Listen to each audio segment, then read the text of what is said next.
بسم اللہ الرحمن الرحیم۔ آج ہم جو قصہ سنیں گے وہ ہے ہاروت اور ماروت کا، کہ ہاروت اور ماروت کون تھے، ان کو کون سی سزا ملی اور کیوں ملی۔ حضرت ادریس علیہ السلام کے زمانے میں انسان بہت بد عمل ہو گئے تھے۔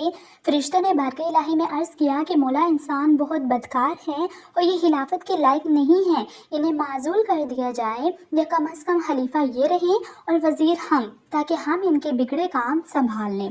رب تعالیٰ کا ارشاد ہوا کہ اس کو غصہ اور شہوت دیا گیا ہے جس سے یہ زائدہ گناہ کرتا ہے، اگر یہ چیزیں تم کو ملیں تو تم بھی گناہ کرنے لگو۔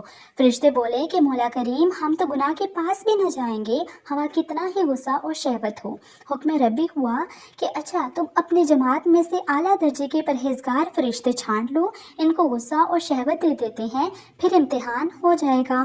چنانچہ ہاروت اور ماروت جو بڑے ہی عبادت گزار فرشتے تھے، انتخاب میں آ گئے۔ حق تعالیٰ نے ان کو یہ چیزیں یعنی غصہ اور شہوت دے کر شہر بابل میں اتار دیا اور فرمایا کہ تم قاضی بن کر لوگوں کا فیصلہ کیا کرو اور روزانہ اسم اعظم کے ذریعے شام کو آسمان پر آ جایا کرو۔ یہ دونوں 1 مہینے تک ایسے ہی آتے جاتے رہے۔ اتنے عرصے میں ان کے عدل و انصاف کا عام چرچا ہو گیا اور بہت مقدمے ان کے پاس آنے لگے۔ ایک روز ایک نہایت حسین جمیل عورت نے، جس کا نام زہرا تھا، یہ ملک فارس کی رہنے والی تھی، اس نے اپنے خاوند کے خلاف مقدمہ دائر کیا۔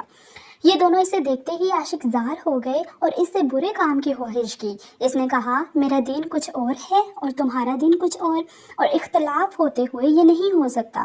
نیز میرا شوہر بہت غیرت مند ہے، اگر اسے خبر لگ گئی تو مجھے قتل کر دے گا، لہٰذا پہلے تو آپ میرے بت کو سجدہ کرو اور پھر میرے شوہر کو قتل کرو، پھر میں تمہاری اور تم میرے۔ انہوں نے انکار کر دیا، وہ چلے گئے، مگر ان کے دل میں اس کے عشق کی آگ بھڑک گئی۔ آخر اسے پیغام بھیجا کہ ہم تیرے گھر آنا چاہتے ہیں۔ سر آنکھوں پہ یہ دونوں اس کے گھر پہنچ گئے۔ اس نے اپنے آپ کو آراستہ کیا اور ان سے بولی کہ یا تو آپ لوگ مجھے اس میں عزم سکھا دیں، یا بت کو سجدہ کریں، یا شوہر کو قتل کریں، یا شراب پی لیں۔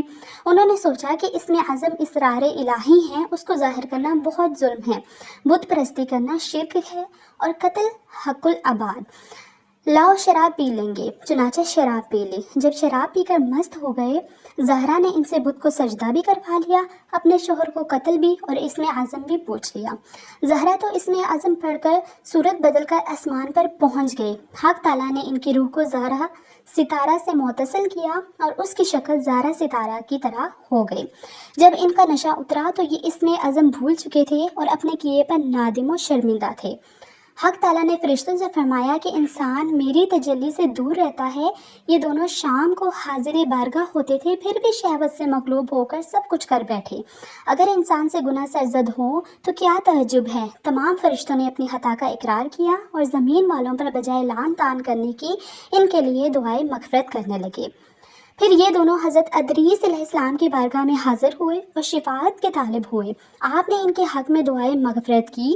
بہت روز کے بعد حکم الہی آیا کہ ان کو اختیار دیجیے، یا تو دنیاوی عذاب قبول کریں یا آخرت کا۔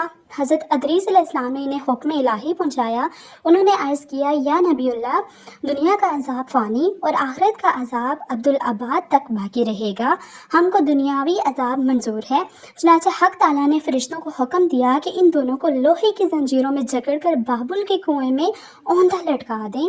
اس کنویں میں آگ بھڑک رہی تھی اور یہ لٹکے ہوئے ہیں۔ فرشتے باری باری ہر وقت ان کو کوڑے مارتے ہیں، سخت پیاس سے ان کی زبانیں باہر لٹکی ہوئی ہیں۔ یہ عذاب قیامت تک ایسا ہی شدید رہنے والا ہے۔